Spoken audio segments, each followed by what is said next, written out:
नमस्कार दोस्तों। आज हम हिंदी के कुछ सवाल लेके आए हैं जो पैट 2023 और आर ओ के लिए बहुत महत्वपूर्ण हैं। तो शुरुआत करते हैं। पहला क्वेश्चन है, श्रवण चक्षुक शब्द के लिए एक वाक्य है। ऑप्शन ए है जिसके नयन सुंदर हों। ऑप्शन बी है जो आँखों से सुनता है। ऑप्शन सी है जिसका मुख सुंदर हो। और ऑप्शन डी है जिसे पुराण उपनिषद का अच्छा ज्ञान हो। तो श्रवण चक्षुक शब्द का अर्थ है जो सब आँखों से सुनता हो। ऑप्शन बी ठीक हो जाएगा। अगले क्वेश्चन पर चलते हैं। Question number 2। वह जिसका शोषण किया जाए उसके लिए उचित शब्द का चयन कीजिए। ए शोषित, बी अंत्यज, सी शोषक या डी अनाक्रांत। तो वह जिसका शोषण किया जाए उसके लिए उचित शब्द ए शोषित हो जाएगा। अगले क्वेश्चन पर चलते हैं। Question number 3। दीन दुखियों को भोजन देने की व्यवस्था वाक्यांश के लिए एक शब्द है। ए भंडारा, बी दातव्य, सी धर्मार्थ या डी सदावर।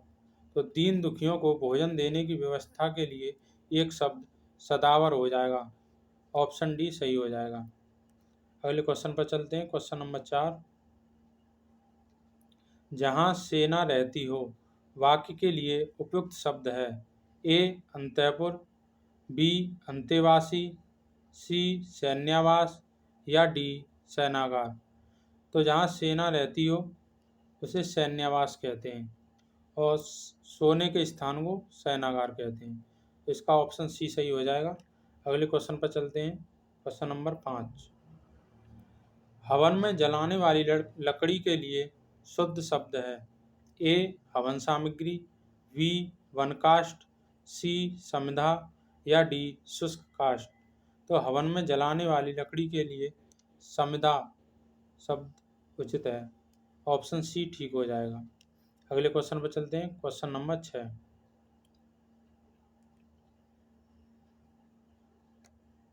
जो बाएं हाथ से सदा हुआ है के लिए एक शब्द है।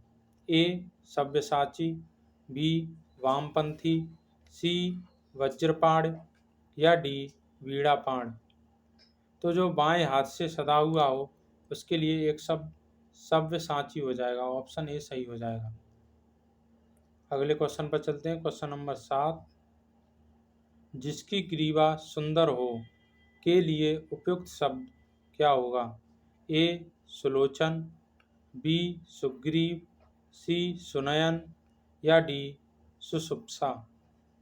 तो जिसकी ग्रीवा यानी गर्दन सुंदर हो उसके लिए एक शब्द ऑप्शन बी सुग्रीव सही हो जाएगा। और सुलोचन उसे बोलते हैं जिसकी आंखें सुंदर हों। अगले ऑप्शन पर चलते हैं। Question number 8। समस्त पृथ्वी से संबंध रखने वाला कहलाता है। ए सार्वभौमिक, बी सार्वकालिक, सी सार्वदेशिक या डी सर्वज। तो समस्त पृथ्वी से संबंध रखने वाला सार्वभौमिक कहलाता है। ऑप्शन ए ठीक हो जाएगा। अगले क्वेश्चन पर चलते हैं। Question number 9।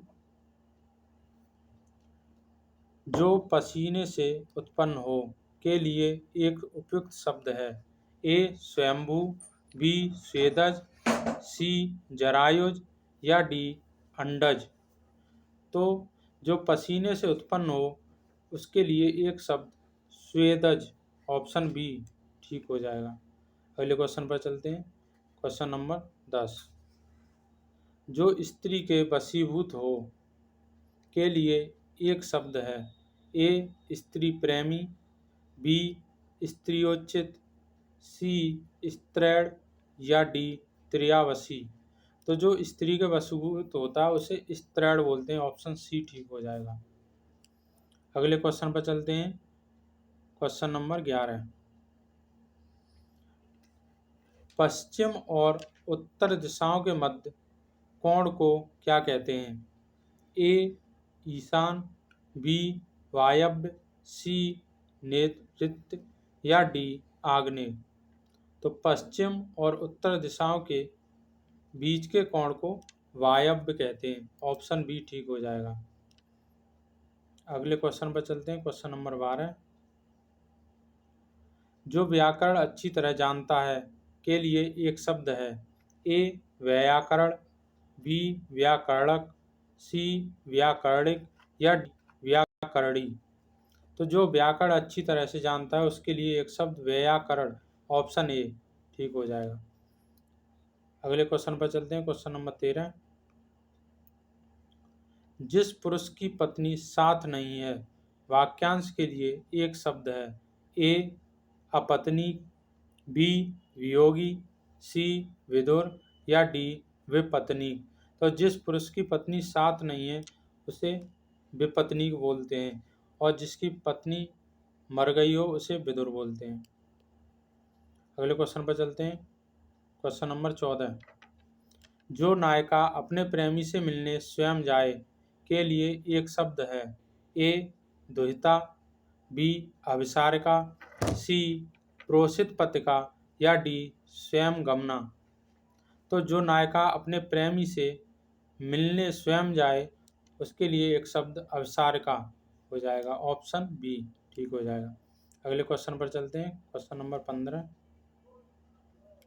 वह कन्या जिसके साथ विवाह का वचन दिया गया है के लिए एक शब्द है।